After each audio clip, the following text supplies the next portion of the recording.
All right, hey YouTube, welcome to this first episode of this podcast. I've been talking about doing this for a while now, but just I struggle a little bit. I always try to make everything perfect before I do it, and so we're leaping into this. We're just gonna do it. And I suck at intros, so, it's the way it goes. My name's Underverse, everybody calls me Andi, and this is the first episode of Andi's All-You-Can-Read LitRPG podcast. If you can't guess from the title, we're talking about LitRPGs. We'll probably do another video a little later on about, kind of what is a LitRPG for those of you who don't know. I'm assuming if you're here already on one of these early videos, you probably already know, so I'm not going to dive super deep into it. But for some of the purposes of this list here, and how we break stuff up, I'm going to touch on just a little bit here. So, from what I've seen and what I've read, this is a little bit of a newer genre of book. It has been around for a few years. I still don't feel like it's really hit mainstream yet.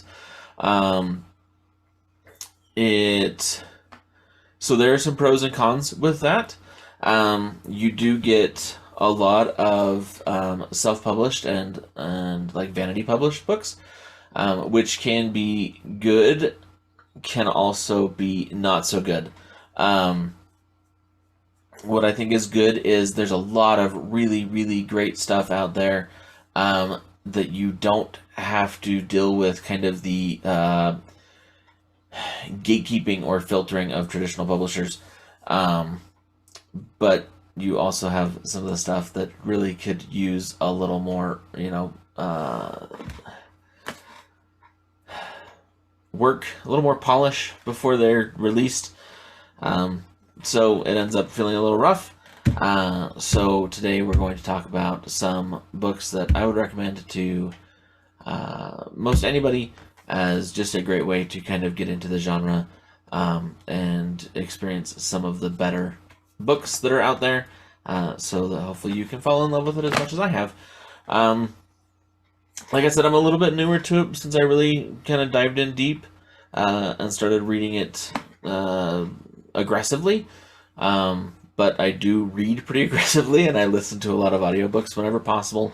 So I usually go through, on average, about 2 or 3 books a week, and 3 or 4 if I can get them on an audiobook. So we're gonna break these up a little bit, just for classification purposes, to give you a little bit of background on what these kinds of books are. So I usually break these into one of 3 categories. So you either have a video game type setting. So this is typically like a super advanced VR world kind of thing where, they can hook you up to a machine and you're pulled into, a hyper-realistic game world.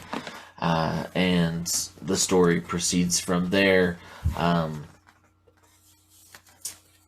These, on average, tend to be my least favorite type of LitRPG, and I think that's usually just because it feels like the stakes aren't quite as high. Usually these type come with, what you would expect from a video game, so respawns and some of the other things that just tend to make it feel not quite as high stakes, impactful. If a character dies, oh well, they're probably just going to respawn, that kind of thing. They can still be really well done, they can still be really fun. Just on average tend to be not quite there for me. The second type is something that's already fairly well established in like Japanese style books and anime, and that's I classify it as isekai. So isekai is just a different world.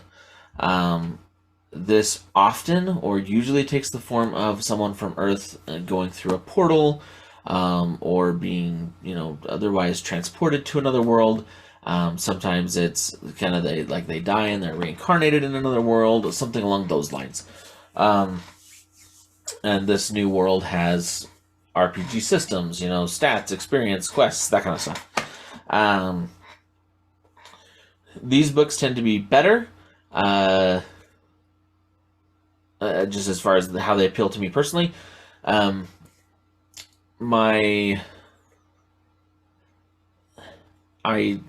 This list is going to say otherwise. I usually like these just a little bit less on average, just as far as your average kind of general level of LitRPG book. I tend to like them a little bit less than the last category, which is the apocalyptic category. So, these are books where something traumatic happens on Earth in one form or another, and LitRPG or RPG mechanics are introduced into our current Earth. So that's kind of what I see is generally one of those three for these books. So with that out of the way, and so I have some reference for you as I'm kind of giving these books. Let's dive right in. Now, normally we would do a top 10 list. My problem with that was I really couldn't just narrow it down to just 10. I really just love so many of those books. And really we're doing series for this video. So I really just couldn't narrow it down to 10. So we have 12. All right, the top 12 LitRPG series from my perspective. So coming in at number 12, we have The Good Guys by Eric Uggland. I really enjoy these books. These books are really fun. This falls into the isekai type book.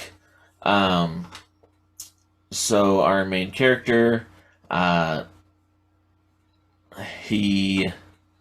won't give any spoilers. This is right in the intro of the book.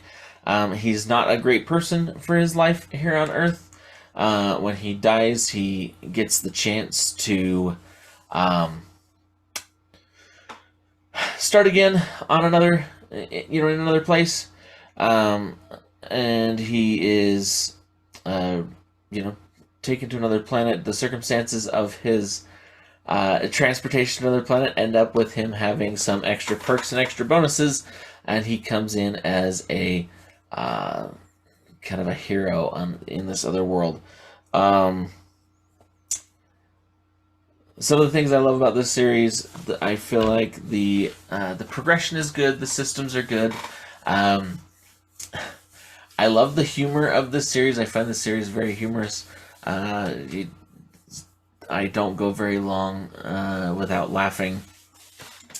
The system behind the scenes that does the quests and stuff is very very aggressive and a little snarky when it comes to the quests it hands out and stuff, and I find that humorous.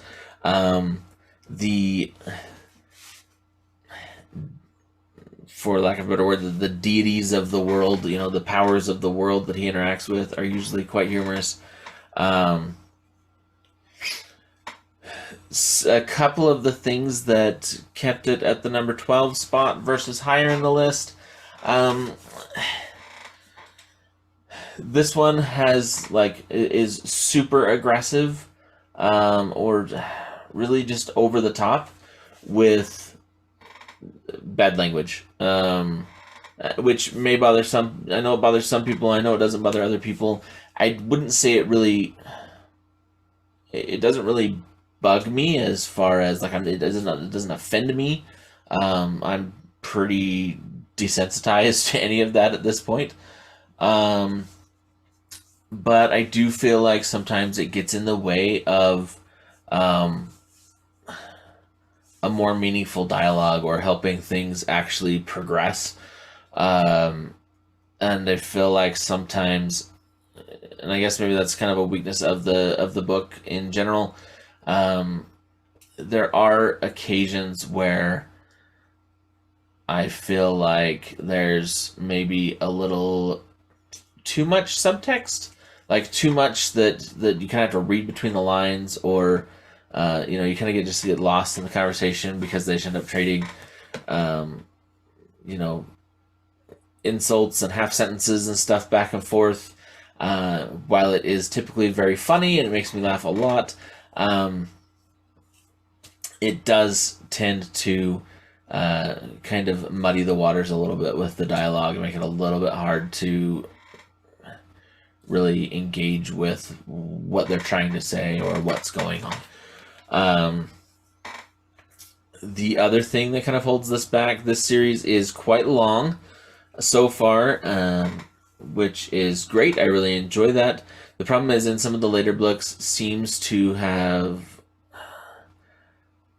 lost direction a little bit. So it seems like there's, less progress made per book and just a little bit of kind of wandering.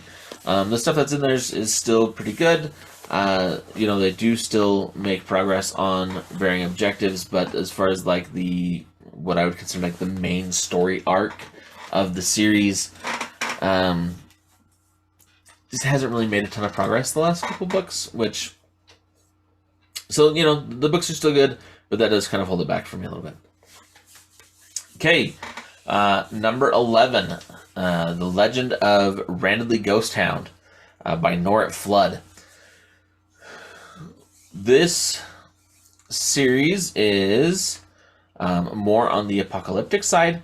There is a little bit of kind of like an isekai crossover experience. There is a little bit of traveling to other worlds, and the first book,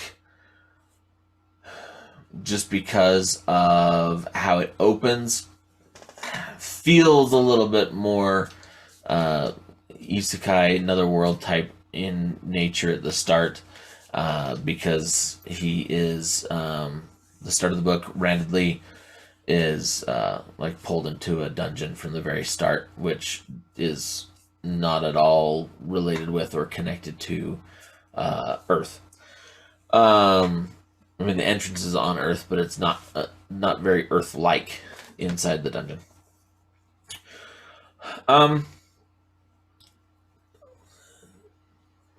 One of the things for me that I really enjoy in this type of book is the progression is super important to me and how I enjoy the book. I love seeing a lot of different paths of progression, a lot of different ways. I like those to be kind of as fleshed out as possible, and I love to see characters really kind of like take advantage of the system or break the system. Randomly Ghost Hound definitely has that. It has a wide range of progression. It's handled fairly well. It's fairly fleshed out. Really enjoy those things. I also enjoy the fact that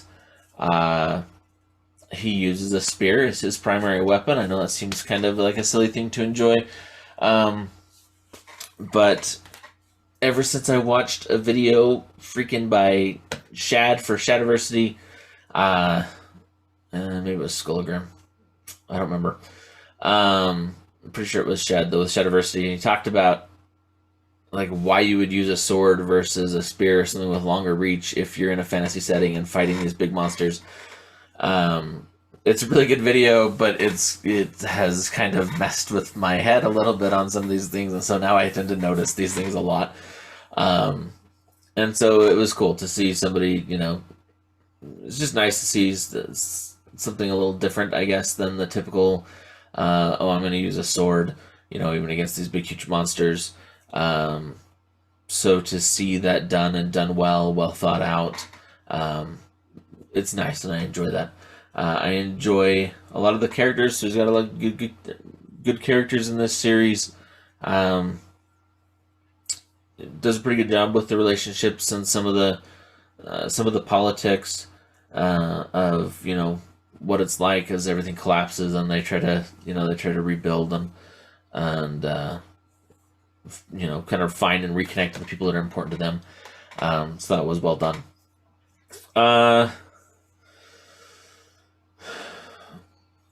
Things that held this one back, kind of the same thing as Eric Ugland and the Good Guys. I do feel like maybe it lost focus a little bit. It feels like there's not necessarily an actual overall objective that they're working towards, which just makes it kind of feel a little lost. Of course, they have, kind of little objectives along the way, different things they're trying to do in any given situation. So the books are still solid. I feel like they're well written. I feel like they do a good job. And you get glimpses. You get little glimpses of kind of the overarching plot and things that they're trying, challenges they're trying to overcome. But it does feel just maybe a little bit muddied compared to some of the other ones. Now I feel bad saying that because, it makes it sound like these, maybe these books are terrible. Why would you want to read a book that, feels like the plot's muddied? But I guess maybe understand that I'm not comparing these to the genre in general. I'm comparing these to, other books in this list, right? So why these things are, not higher in this particular list. You got to find fault somewhere when you're trying to make a list of favorite series. What, places it a little bit more, a little bit less. And that's, those are kind of the reasons why as I was going through and I was really examining these books that I enjoyed, which one fell where. Number 10, Completionist Chronicles by Dakota Kraut. I really enjoy Dakota Kraut. I think Dakota Kraut is a pretty darn good author. I've read several of his series that are in this, game lit LitRPG type genre. So, several of them are very good. Divine Dungeon was good. Murder Hobo is really good. I do like Completionist Chronicles better. So far it's my favorite of his. Part of that's because it's now, so book 8 just released. So it does have a lot more than some of the books. It's a lot more fleshed out. I find the characters a lot more engaging. Divine Dungeon, I think, was also 8 books, maybe.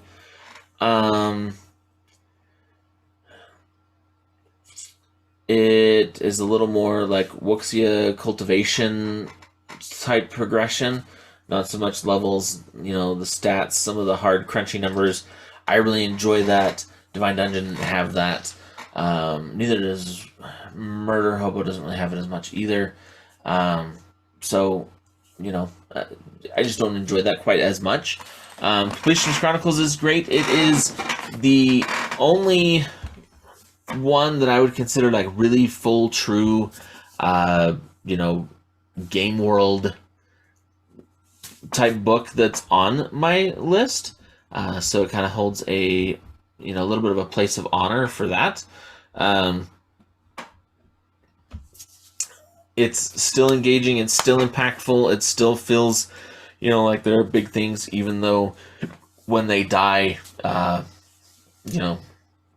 they just respawn. The things that I enjoy about this, the system and the AI is really snarky, really funny. I enjoy that a lot.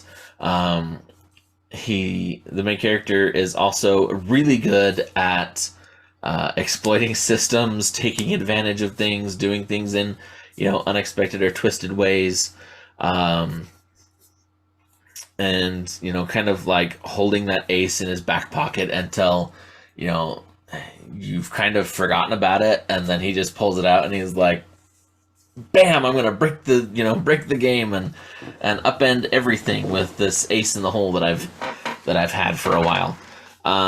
So that's really fun. His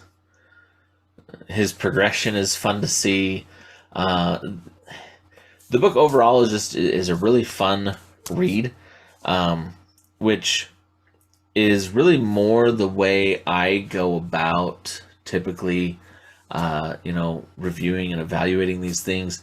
I'm not going to be the kind of reviewer that's going to dive in as much into, maybe some of the technical aspects or, really in depth on any specific issue. There are other reviewers out there that do that, and that's great. And maybe, at some point down the road as we do this, I'll have a more hard, well-defined hard line system on why I rate books the way I do, which is probably fair. I certainly understand why reviewers do that. I read these books because I love them. I enjoy them. I want to share them with other people who I think will love them and enjoy them. So, a large part of it's going to be how much fun did I have reading this book? How enjoyable was it? Were there things that maybe I didn't enjoy as much or were a little distracting to me or whatever? Those kind of things might be there. Those are the kind of things that I'm going to focus and comment on, and a little less on, maybe the really sticky aspects, as you start to dive into, well, this book wasn't as good because it didn't do XYZ thing very, didn't execute on this. Dive into, too many plot holes. As long as it's fun to read, the plot holes aren't super glaring. There's not anything that like breaks my immersion to the point that I start, picking everything apart. I'm not just gonna really dive into those things really hard. So Completionist Chronicles, it's really fun. It's very creative. The classes and the characters, all really well done. The other people he eventually gets in his team and his party that he interacts with are very fun. They're very engaging, entertaining characters. So I think those things are great. It's a little crazy, it's a little zany, but it's a lot of fun. So yeah, that's that. That's how I'm going to go through things, and that's what you're going to hear from me. Number 9, Amarillo, Michael Chatfield. So this one is actually, I think, the only series on here that is actually fully finished, completely done. This was one of the... So, Completionist Chronicles was the first... it wasn't quite the first LitRPG that I read, but it was kind of the first one that I read that really started to pull me down into the LitRPG world. Amarillo was not too far after that. I think I read the Accidental Hero books first, and then this one maybe. But this is one of the early ones that I read. Really, really enjoyed this one. The execution of the game world was very well done. I thought that was very clever. Really enjoyed this book. This one starts. This is a the fantasy world version of the fantasy Earth version of like a Bill Gates or an Elon Musk super rich guy that buys a VR game to kind of escape the world and go do his own thing. He starts out really just wanting to go build a log cabin somewhere in the forest where there's absolutely nobody around, and go fishing and go do that kind of thing. He does not get his wish. That is not where the series ends up going. He meets a group of dwarves and starts to form some good relationships there. And then he gets kind of pulled in more and more and more and more into the events of Amarillo, and the changing, the changing landscape, politics, guilds, all kinds of stuff. Again, with this one, progression is really good. Really enjoyed it. It dives in really well. Things like classes and titles and breakthroughs and understanding. It also does a good job with stats and making stats impactful. Has a really great cast of characters, all with different strengths, different classes, all feeling very unique. And doesn't even make it so that like the entire group that the main character eventually travels with are all very powerful, really good heroes. Doesn't end up feeling like it's kind of a one-man show type deal. So really well executed. Really, really loved these books a lot. I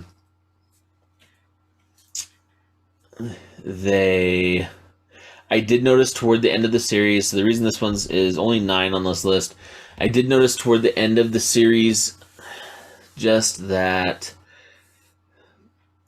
I started to feel, and I read I think there's 11 books in the series. I blasted through the first 10 books in 3 weeks, 4 weeks. By the time I got to the last book or two, I just needed a break. I stepped away, so that kind of tainted my view of it just a little bit. If you pace yourself, maybe not down all of the whole series in a 3 or 4 week period, unless you're really into that. Maybe you won't have that issue. Series was still super, super good. Ends well. The ending is well executed. It does a really good job of not ever letting things get really muddy or diluted, or feeling like the characters are just kind of meandering and lost in the world kind of deal. Does a very good job keeping track of storylines, of tying things up, still giving you some surprises, some heavy-hitting moments, some great emotion. The series was just really fun, start to finish. Like I said, I did get a little burned out on it toward the end, so it took me quite a while before I circled back and finished up that last book. And also the progression toward the end did kind of get a little bit wonky. So I tend to,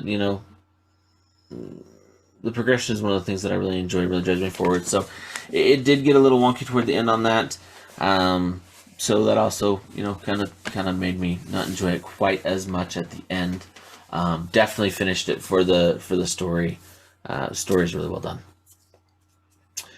Number 8, Primal Hunter by Zogarth. So this is a main character that uses a bow. Again, something I enjoy, not being the standard sword and shield type hero.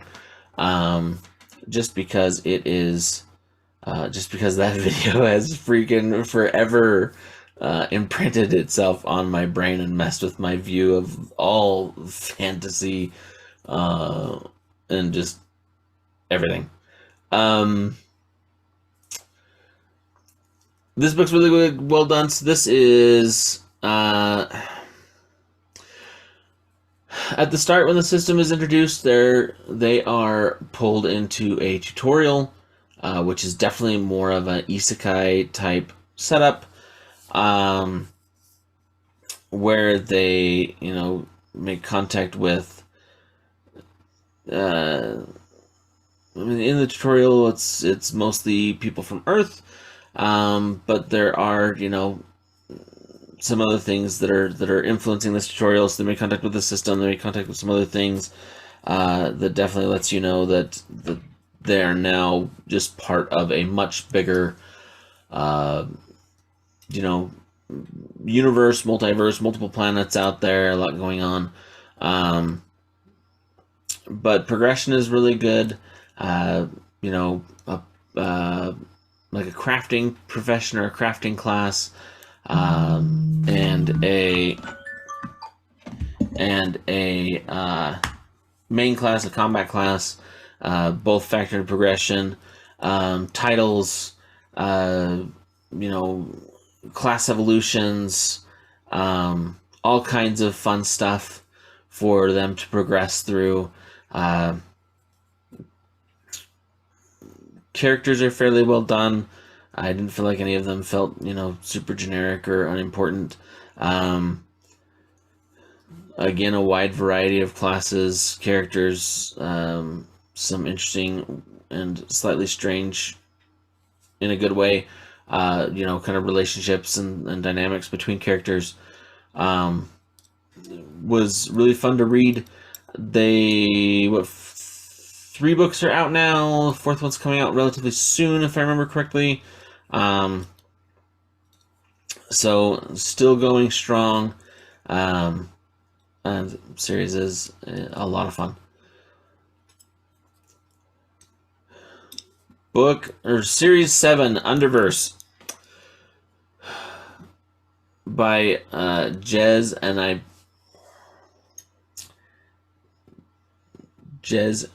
Caggio. I'm not sure how to say the last name. I probably butchered it. If so, I'm sorry.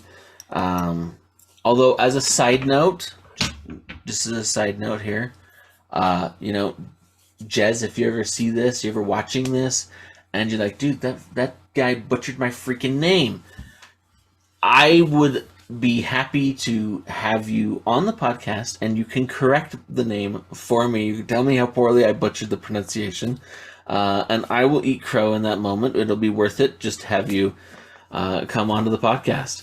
The Underverse series is great. The thing that I think... So this is another one, I guess, a warning for people who, you know, maybe are a little more sensitive to it. There is, you know, a lot of rough language in the book. That's definitely seems to be his writing style, you know, across all of the series of his that I've read. He has 3 series, I believe, out right now, at least 3 of them that I know of that I've read books in. But they're really well done. This is a isekai series, so he does travel to another world, but start to finish, it's engaging, it's interesting, there's always so much going on. Progression in this series is fantastic. You always feel like there's more to do, higher to climb, you know, more for him to learn and obtain, which feels great. The setting is fantastic. The Underverse as a world is very interesting. I feel like it's very well fleshed out. The characters, and, you know, even for the main character, his motivations, I think, are very well done. It really makes sense to me, on something I feel like I can certainly identify with him as a hero. You know, he wants to protect people. He wants to help people have their freedom, and you know, freedom from, like, slavery, which, you know, is touched on in the series quite a bit. Freedom from, not slavery like in like a you know, some kind of political way, nothing like that. It's not like a political correctness, you know, whatever, none of that crap. Not that. This is,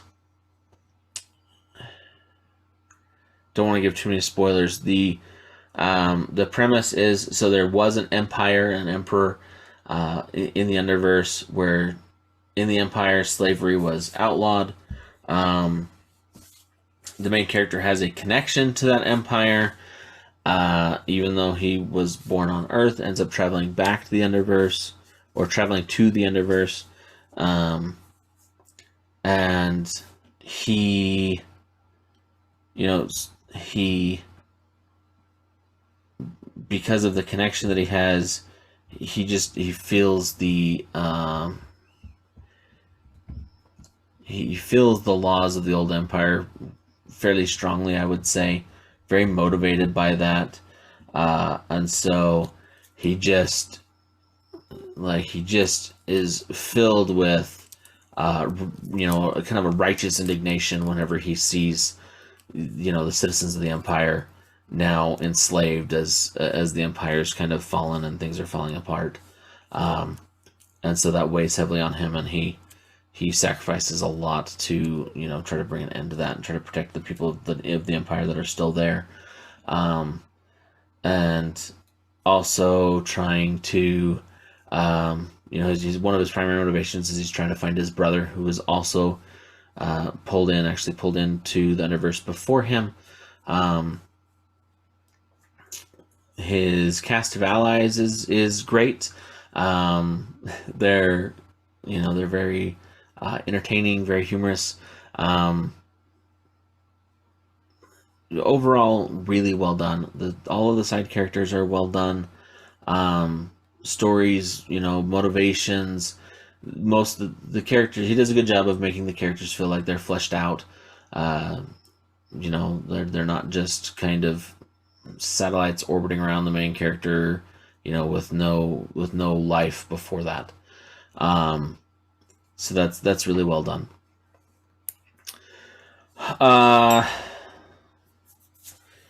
Why is it lower on? Main character also uses a naginata, not a sword, which is awesome. Why is this one a little lower on the list? From here to the end, it's really a tough call. And depending on, exactly what I'm looking for at the time, some of these could have potentially changed to be higher on the list or lower on the list.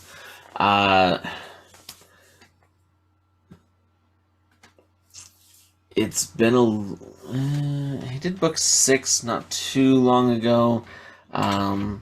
I think he's still got more. It was a pretty good ending point, but still left it open. So it kind of feels like the characters maybe have a breather for once, actually, which they don't get very often. I don't know. I mean, ultimately, I really had to make a call. It's just kind of edged out just a little bit, little things here or there, by other books on other series on this list.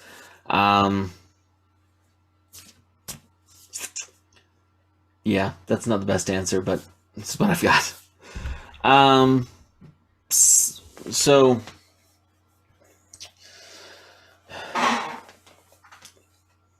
6 is Legends and Monsters by Ivan Cowell. This series, I really enjoy this series a lot. This series is a lot of fun.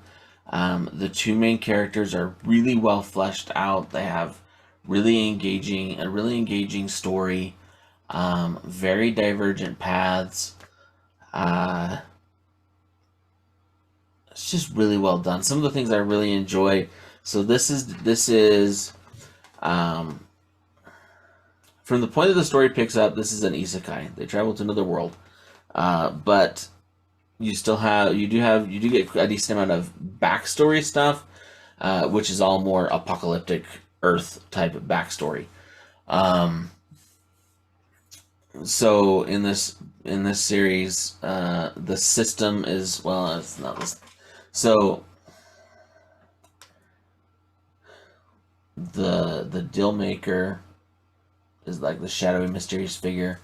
He comes and puts this thing over to the world where it's going to be, absorbed, and they're going to be transported to, so this other world, this higher plane, the infinite realm.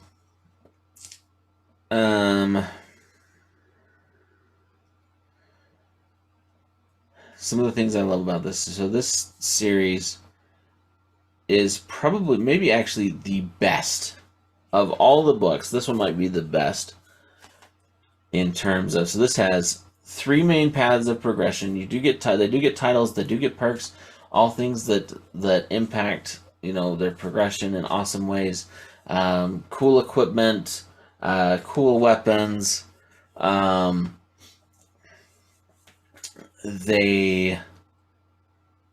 this one is the best in terms of very well defined, very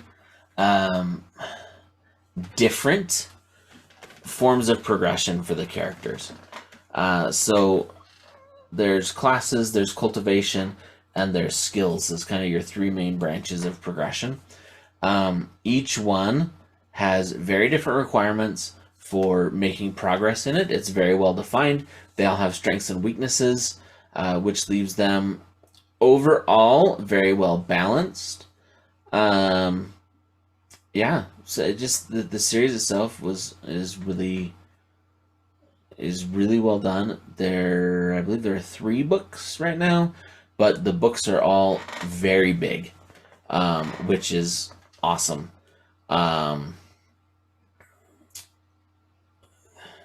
The thing I think that holds this one back, the only thing that really holds this one back, is, you know, maybe just not enough of it yet. I would love to see more of this. Any of these books at this point, like I said, all really good. And when one of these books comes out, I pretty much will drop whatever I'm reading right away, and I'll switch to this and, you know, read whatever this next book is that drops in this series, and then go back to whatever I'm reading later, probably.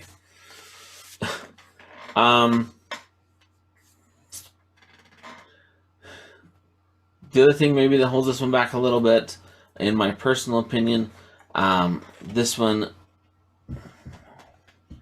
is, so I do enjoy humor in the books. This one maybe is not quite as humorous, doesn't make me laugh quite as much. This is a little more serious in nature and tone. Still so well done. So good. Yeah. Book 5, or Series 5. Number 5 is Defiance of the Fall. Defiance of the Fall, I feel like, is definitely one of the more mainstream, well-known series. If you're going to have read, you know, if you're in the LitRPG space, maybe not super hardcore, but you've read quite a few, you know, Defiance of the Fall is probably, it's definitely going to be one of the ones you're more likely to have heard of. Probably either this one or our next one are probably, I would say, the 2 most popular and most well-known of the series. Defiance of the Fall is another one that's really well done in terms of progression and mechanics and multiple ways for progression. You know, titles and cultivation, skills. They have really cool ways that they kind of tie all those things together, and those things reinforce each other.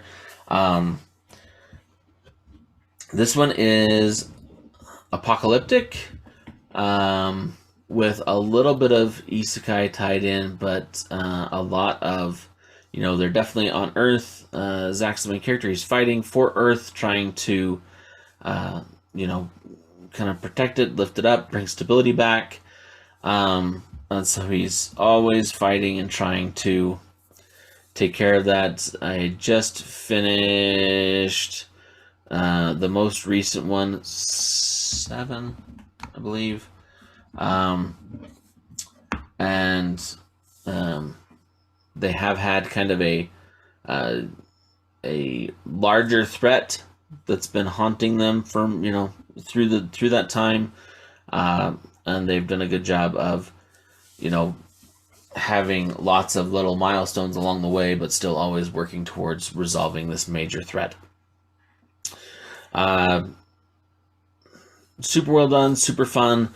I love the kind of the system, the progression system in this one. It's has various names. One of the more prominent side characters refers to it as the Ruthless Heavens, but it has lots of names.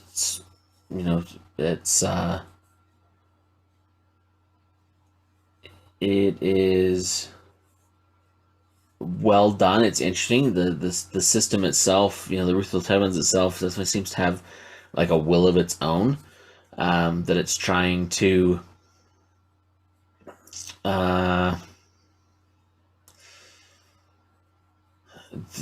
it seems to have some objectives that it's trying to push for, which is it's well done. You don't have maybe like the full interaction and snark from it that you do from some of the things, but you can definitely tell that it has a will and it has a purpose, and it does not like being defied, which adds its own kind of interesting twists and stressors. Some of the things I really liked about this one, the items, they have special classes of items called spirit tools, which are quite interesting, really well done. Different ways for progression that are really well done. Different requirements, different requirements as even just to like gain levels as you progress through kind of different stages and tiers. There are all kinds of requirements on things that you need to get more advanced classes, limitations on how far you can grow with certain classes, and so the main character is always pushing and fighting for more ways to progress. Not overcoming that next hurdle, figuring out that next piece. I know this one is not everybody's favorite, but I do really enjoy this one. I know some people. I know just from some other reviews and some other comments from people that I've seen. I know they kind of complain about things seeming to get muddied toward the end. I didn't really feel that way. I felt like they were pretty good about the authors have been pretty good about finding that balance between having some short-term goals, things that they're trying to take advantage of certain opportunities that are there to help them grow and progress so that they are in a better position to try to resolve the long-term problems. So really enjoyed that aspect. Series 4. So this one is arguably the most well-known of anything on this list. This is Dungeon Crawler Carl. This one is another one that really makes me laugh. That is probably the thing I enjoy the most about this. That and Carl's. So some of it is just the sheer absurdity of it all. Some of it is but in a good way. Some of it is the very, very creative nature behind this one. So Dungeon Crawler Carl, the premise here is an alien race comes and takes over the planet. So it's technically apocalyptic, but they're forced into a dungeon. And the dungeon, while it technically is on Earth, it doesn't feel anything like Earth. So for really like all intents and purposes, it's more isekai in nature just because it's totally not Earth-like. Super fun, super crazy. Each level to the dungeon is incredibly creative, very unique, very interesting. The characters are all really well done. I really enjoy, even some of the maybe a little more obscure side characters are still super well done, very engaging, very interesting. They all have their backstories, their their own motivations, their own things they're trying to accomplish. Everybody has unique abilities and talents and all kinds of things. So that's really good. The like the alien species, the announcers, that stuff's all really well done. This one, you could argue, is not as strong maybe in the various ways of progression. Characters in this, they have their stats, they have their classes, they have some skills, and they can level those skills up, they can improve that, but it's maybe not as varied or not as quite as well defined in some of those areas. But this one of the things I love about this is that Carl is just freaking absolutely crazy when it comes to just freaking breaking dungeon systems and game systems. Like he just figures out the flaws and just freaking cracks the code and screws the heck out of their plan for the dungeon and for the system. And it's absolutely fantastic. Another thing I really love about this is the AI that runs the dungeon is freaking hilarious. Very snarky, very involved, very has some really strange stuff in there, which I really enjoy. This one does have a little more language than some of the other ones, but certainly not much less than Underverse or Good Guys, Eric Uglund. What else can I say about Dungeon Crawler Carl? If you're going to read Dungeon Crawler Carl, if at all possible for you, I highly recommend doing the audiobook version of it. The newest book for Dungeon Crawler Carl is, I think, already finished. I haven't actually looked. I know it's either really close or actually completely finished on Royal Road, where you can go to read a lot of these. A lot of these are written first on Royal Road and then turned into books after. I really want to know what happens next, but I am using all of my willpower to wait to do. I won't go read on Royal Road.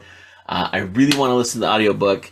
The audiobooks are all done by Sound Booth Theater, and they are so well done. Sound effects, voice actors.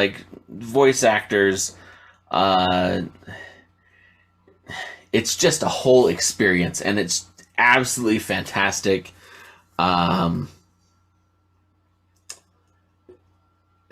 Every time, so one of the characters a little further in he's goat-like. And does the goat scream, and Sound Booth Theater actually puts the goat scream in there. It's so good. It just really, really enjoyable. Highly recommend getting the audio version of those if at all possible for you.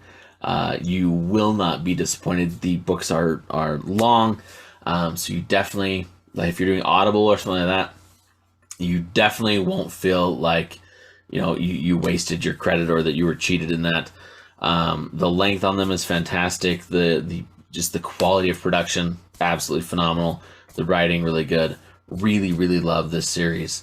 And it's killing me to have to freaking wait and not go read it on Royal Road, but I really want to hear the audio version of it. And I remember stuff. My memory is good enough that it's just not the same. So if I read it, it just won't be the same. Yeah, absolutely love the series. Series number 3. So this is the Dragon Mage Saga, Rohan Vider. This series is interesting in that there are only a couple of books out for it, and yet it still comes in at number 3 for me. I just really, really enjoyed this series start to finish. I enjoy the main character. I enjoy the progression and, you know, kind of the lore and the mystery. This is apocalyptic, but they do get pulled into the overworld. So Earth ends, but they get pulled to another world. So starts as apocalyptic, but very quickly becomes isekai. You know, when he goes over to the new world, he does some things before he goes over that get him kind of some bonuses as he starts in the new world. And he definitely takes good advantage of those. The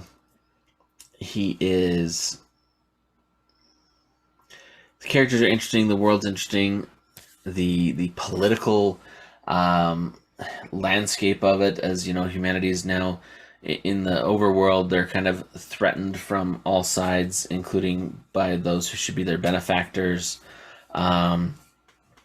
Leaves everything feeling really well done. You know, they're kind of trying to do some things, you know, kind of being sneaky about it to try to get the upper hand, and get themselves get humanity out of a bad position as they're pulled over into the overworld. Love the dungeons.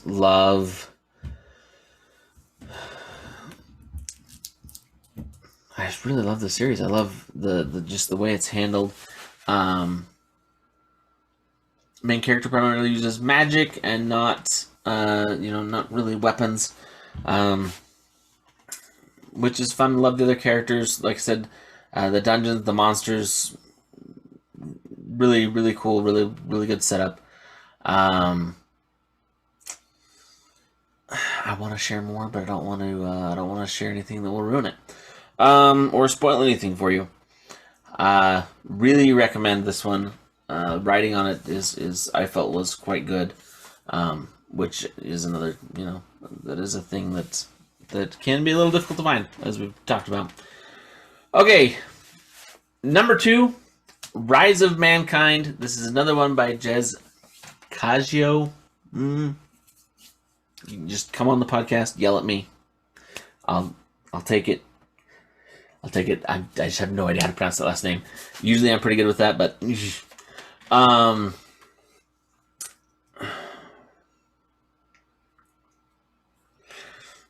same warning as the other ones.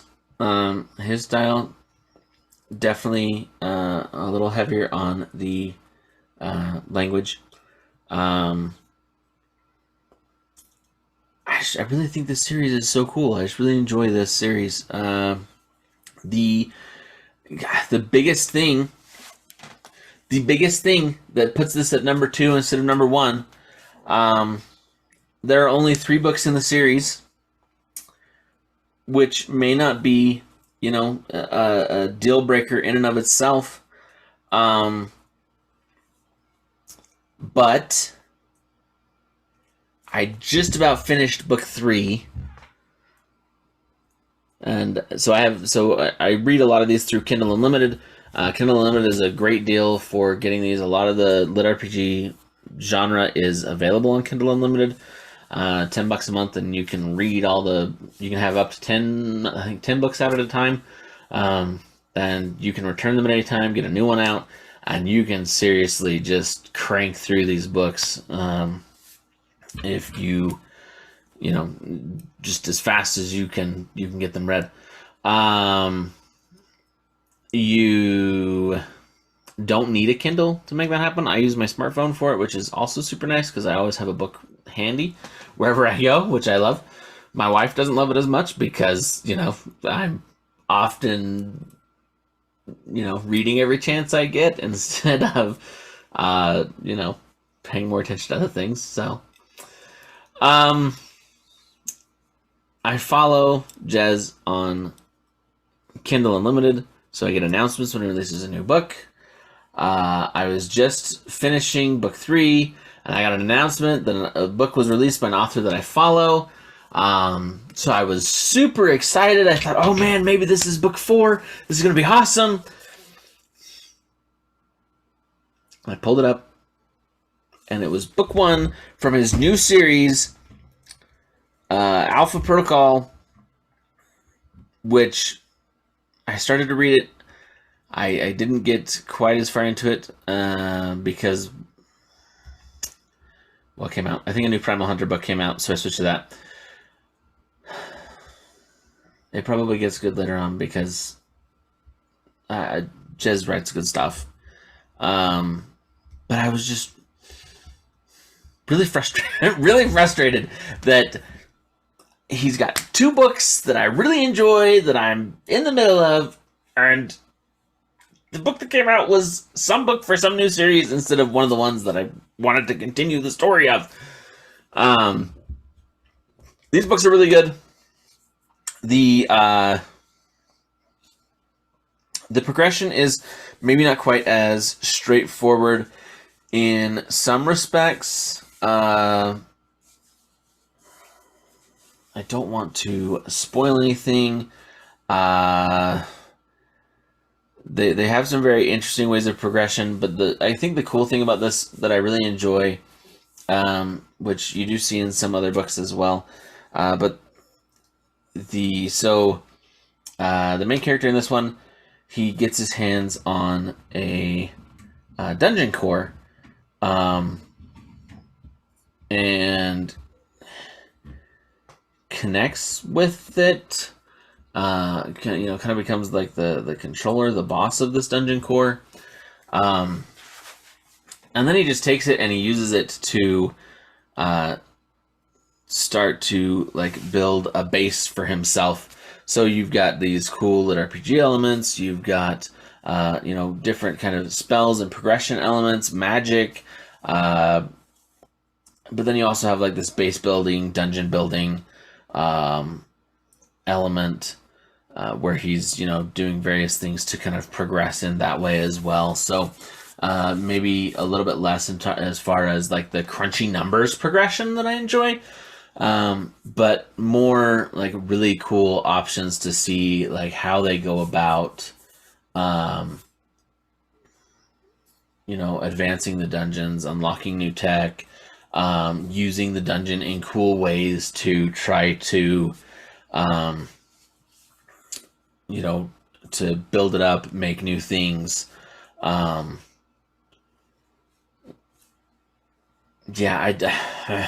don't want to say too much more because I don't want to ruin anything for anybody. But it's just really fun. I really enjoyed it. One thing that I really enjoy about Jez's main characters is that he's not apologetic or hesitant to for them to try to be heroes. I mean, maybe not quite for the sake of being a hero per se, but for the sake of helping other people and trying to do what's right and trying to be a good person. But doing it in a way that doesn't come off as like hoity-toity, like holier than thou hero type character, right?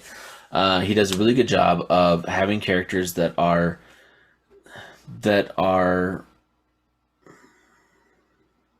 more like, and it's one of the things that I enjoyed so much about Underverse 2. They're heroes that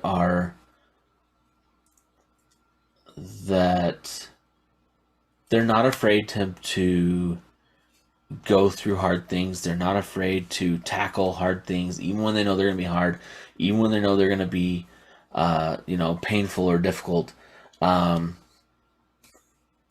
They really want to help people, and they're willing to do the tough stuff because they know it needs to be done, which I really enjoy. So I really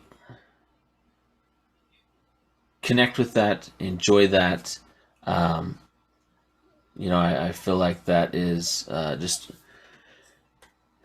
feel like it's one of the strengths of the book is the heroes, the characters. I feel like they are really well done in that respect, and something that I can I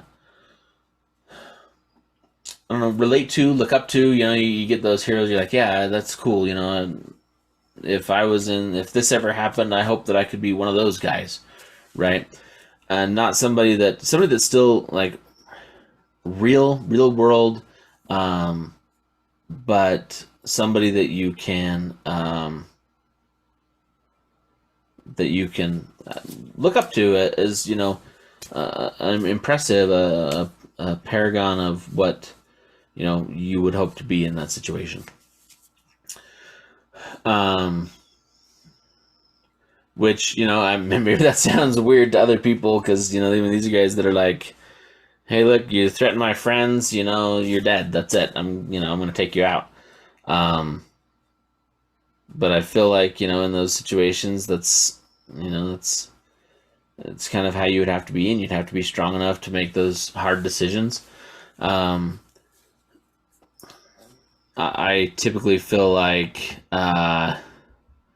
if you're not willing to make those decisions, if you're not willing to do the hard thing, that doesn't make you like more virtuous or a better person. I feel like you're kind of like kicking the can down the road and hoping somebody else will take care of it because you don't want to, or because you don't have like the moral courage to do so, which is not advocating like anybody go vigilante justice or anything like that, but yeah, that leads down a whole other path that I'm not gonna go down for this. But I just feel like the characters were really well done, and somebody that I really enjoy reading. Again, if you're younger or you're easily offended with the language in there, may not be the series for you, but still absolutely fantastic. Okay, so we're almost to number 1 here. Real quick, just some more like honorable mention type series. Some that were real close that I really thought about putting on here. Didn't quite make it. The Bad Guys by Eric Ugland is another really good series, similar to his Good Guys series. It's very funny. It's set in the same world. You get a different perspective on the same events. Super interesting. It got edged out by Good Guys because I feel like it suffers even more from that kind of like meandering, lose track of what you're actually doing. And for the characters, their motivations make sense. It feels a little bit less like, just totally losing track of it and kind of meandering, and more like being forced into one situation after another. But I just feel like they were forced into one situation after another for like so long consecutively that like totally lost touch with kind of more like the main story arc of what the heck they were trying to do initially. Still a really good series. If you're again kind of like the Rise of Mankind and Underverse, if you're willing to, or if you're not easily offended by the bad language. I would definitely say, as far as just like usage, Eric Ugland is much more humorous in his application of bad language, but also more plentiful, more gratuitous in that way. Portal to Nova Roma by J.R. Matthews is a really good series, really fun, almost made it onto the list. got edged out a little bit because it is, so it's only 2 books long so far. There's a third book, may have just come out, actually, not too.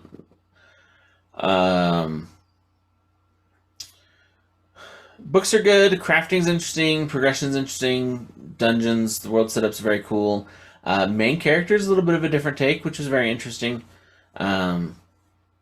He starts as an AI that like builds a body for himself, and then on Earth, and then takes himself to another world. So that was really interesting. You know, he voluntarily puts himself into a body of flesh and blood, and then leaps into another world. Very interesting take. I like the world building so far. Just not quite enough of it yet to unseat these other books on the list. Underworld Level Up or Die by Apollos Thorne. This one is an honorable mention. It almost made it on the list until I realized that it actually was on the list until I realized that I'd forgotten to put Primal Hunter on the list. It was number 12, so it was at the bottom. The reason that one made it on there, or almost made it on there, is I just enjoyed reading. It was just a lot of fun. It's an isekai. They get pulled into the underworld. Surprisingly, with a title like Underworld, they get pulled into the underworld. I'm sure you're shocked. Just a fun book, really fun.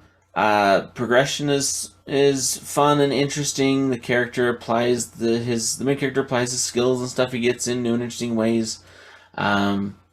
They kind of have like some as they up their stats, they get like some race evolution type things, which are very interesting. They get like a true body kind of thing. It was very interesting, very cool, very well done. It has been a while. I think he still has more that he's planning for this series, but it's been quite a while since the last book. I think book 6 was released. And I haven't seen any other stuff from him. I know he started a new series since then, and he's done some work on one of his other series.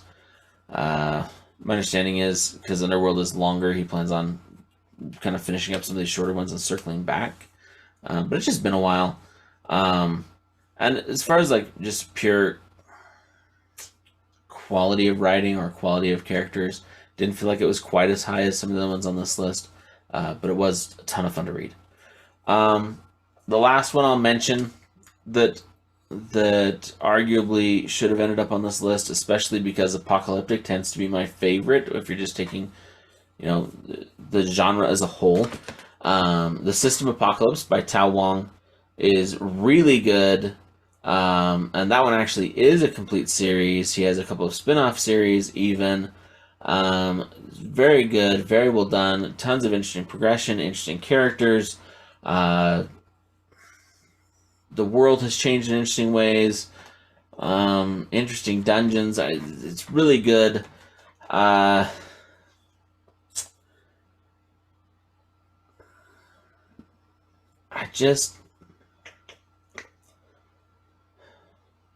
don't know. It, even though it's really interesting, very well done, and it in many ways, it was kind of like genre defying as far as the apocalyptic ones. You see tons of other series now that have the system that comes and takes over the planet, and kind of changes all the rules, adds the leveling mechanics and all kinds of stuff. I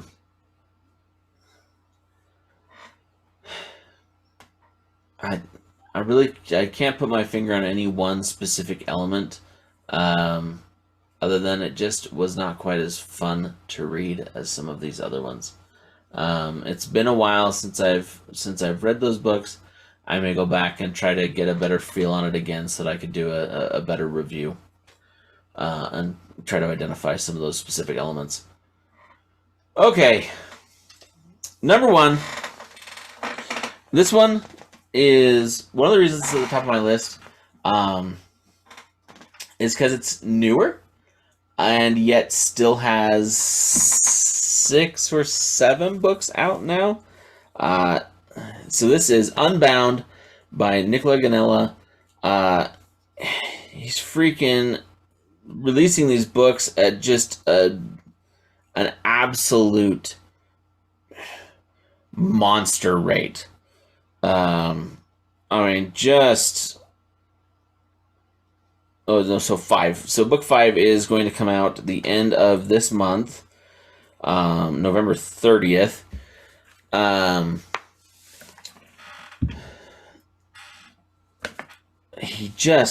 mean, these books have just been released at a fantastic rate, but they are so fun. I enjoy the characters in these books. I really enjoy the progression in these, and the way the story has flowed so far. Just one massive threat after the next that he has to face down and overcome. He's done a good job of the main character suffering from setback after setback and still coming out on top, having to push through some steps backward in his progression, but still like working through those and overcoming those.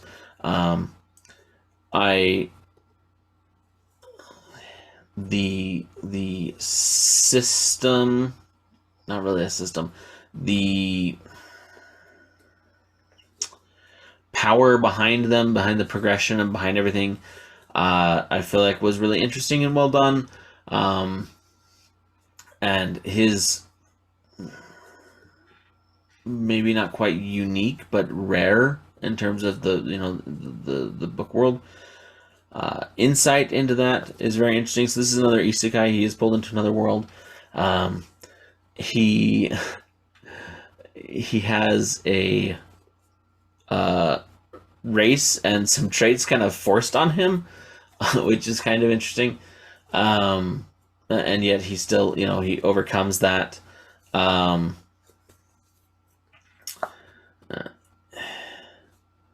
Yeah, so the main character just has sheer determination to, come through on top. His ability to grind through the minutia to put himself ahead, to raise his stats to get himself on a good footing, is all, super interesting. His interactions with the world and the other characters are very well done. The side characters are interesting. You definitely are not,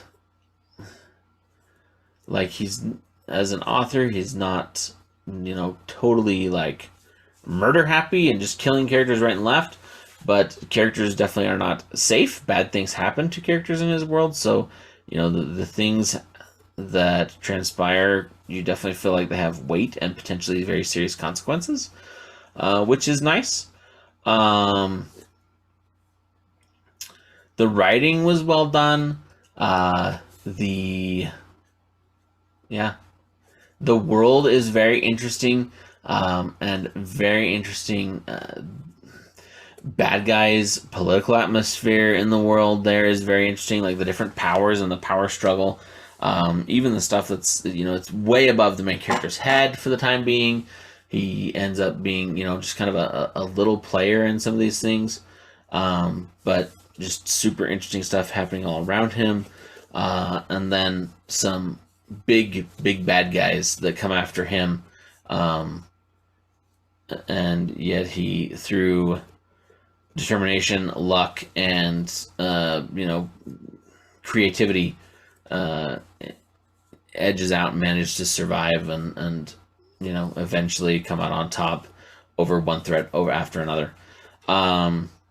Really enjoy the series. Can't wait for the next one. Super excited. I'll be picking that up on November 30th, dropping whatever the heck I'm reading at the time and reading the next one for sure.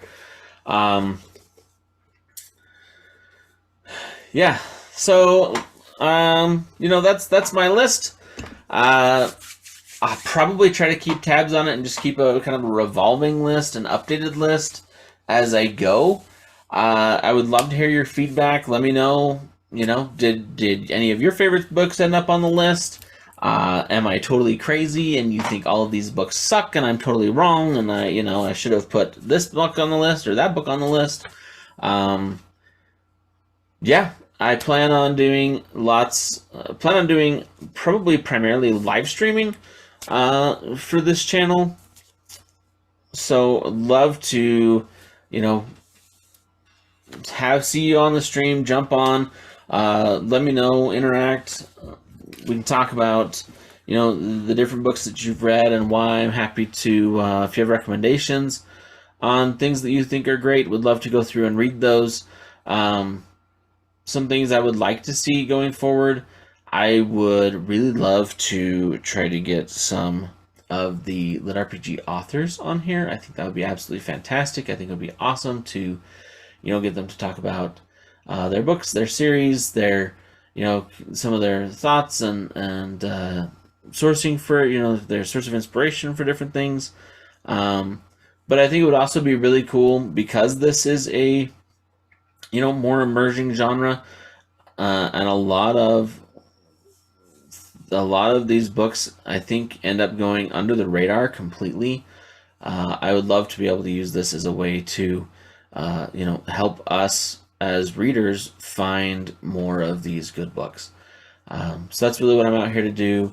I noticed there's not a ton of people in this space as far as, trying to make news and sources to let people know about this cool freaking genre and this cool stuff and these cool books and these cool stories, and this genre that's freaking growing and is awesome, is absolutely killing it, without kind of these traditional publishing houses kind of gatekeeping what we read and what we see, and all of the pros and cons that entails. It makes for one heck of a ride, and you find some really interesting, really good stuff. So yeah, thanks for joining me. Thanks for watching the video, especially making it all the way through to the end of this thing. And can't wait to see you again.